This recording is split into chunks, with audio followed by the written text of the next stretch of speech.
Você provavelmente teve muitas decisões importantes a se tomar na sua vida e provavelmente terá muitas outras. Como você lida com essas decisões? Geralmente você consulta Deus antes de fazer as decisões da sua vida? Procura saber o que o seu coração quer para você diante daquele projeto? Ou você costuma discernir isso de uma forma um pouco mais automática? Como você lida com as grandes decisões na sua história? Queremos falar um pouquinho sobre isso no Evangelho e na palavra de hoje.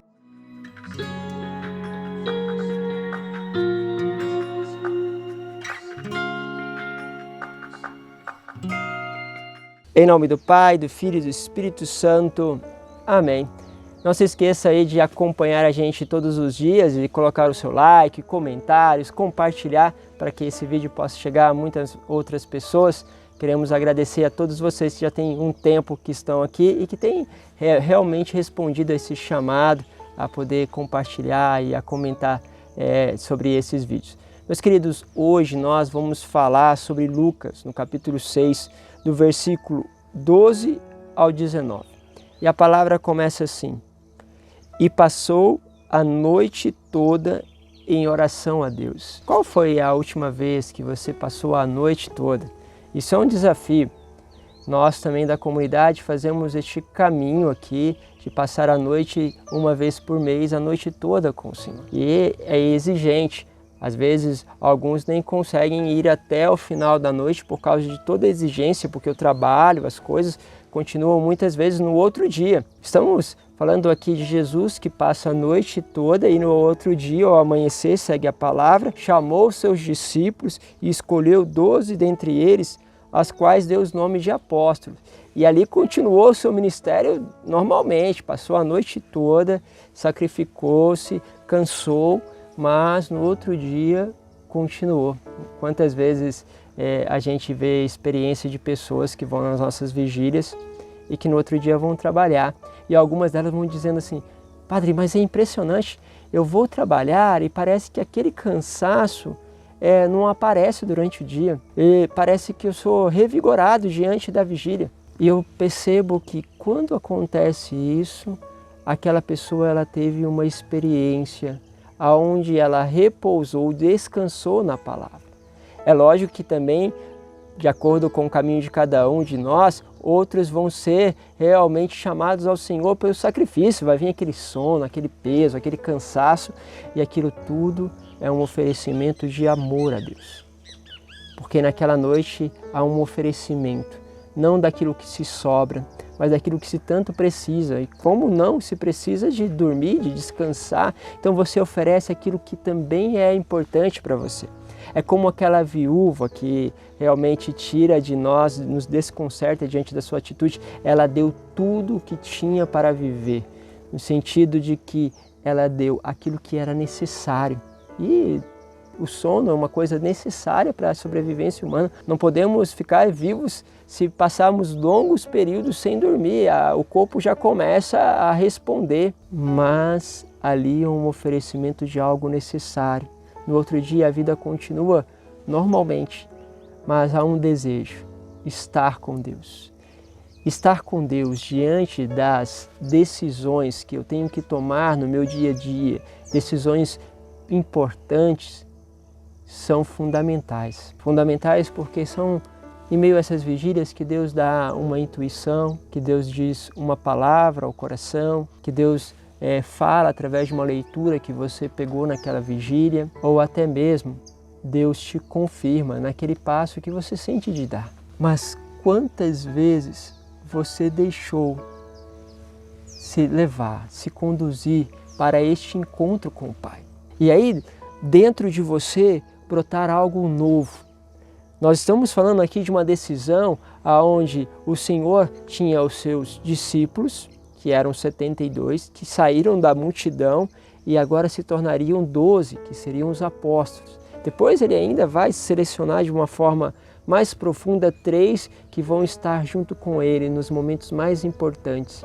Mas qual é a amizade que você quer ter com Deus? Qual é a profundidade desse relacionamento que você se sente chamado? Eu costumo pensar que o amor pela vigília, pela solidão com Deus, para estar com Ele durante a noite, já parte de um chamado de alguém que está indo para este apostolado, para esse desejo mais profundo. Porque nós podemos fazer muitas coisas pelo Senhor, nós podemos trabalhar com muitas coisas para Ele, mas tem coisas que a gente precisa fazer somente por Ele, e por Ele escutar a voz para seguir o caminho correto. Meus caros, quem dera se todas as nossas decisões fossem tomadas assim, com uma profunda consciência de que elas precisam de relacionamento com Deus. Tem uma cena inusitada que falam de João Paulo II, que é quando falam para ele, Papa, ele estava rezando, interrompem, falam que era uma situação grave, pedem perdão por estar interrompendo a oração, e ele pergunta, mas é grave mesmo? E a pessoa responde, é muito grave, santidade. Tem certeza, é grave? Ele fala, é grave. Então ele fala assim, então eu vou permanecer orando. Possivelmente eu não vou poder fazer muitas coisas, mas Deus pode fazer. A consciência de que é ali que realmente acontecem as escolhas.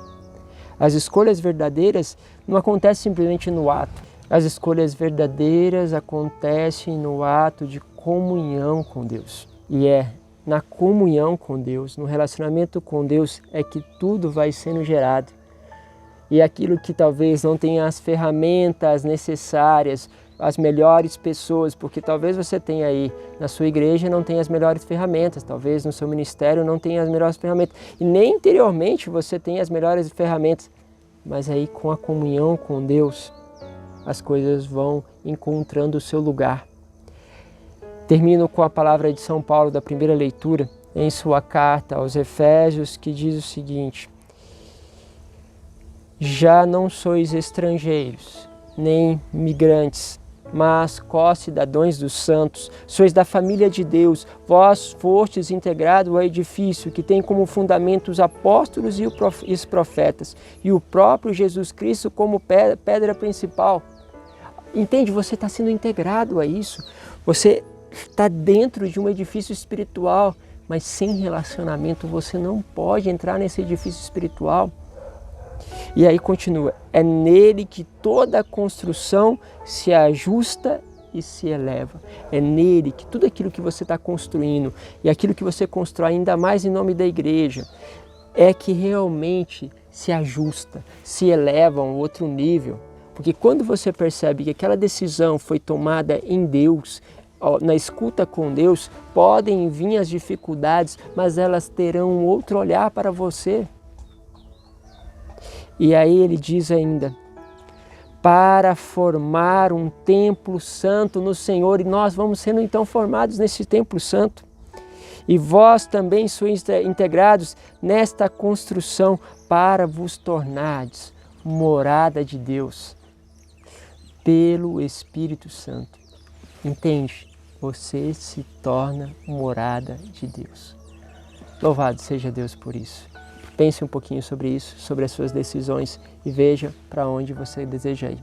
Deus vos abençoe. Em nome do Pai, do Filho e do Espírito Santo. Amém. Um grande abraço.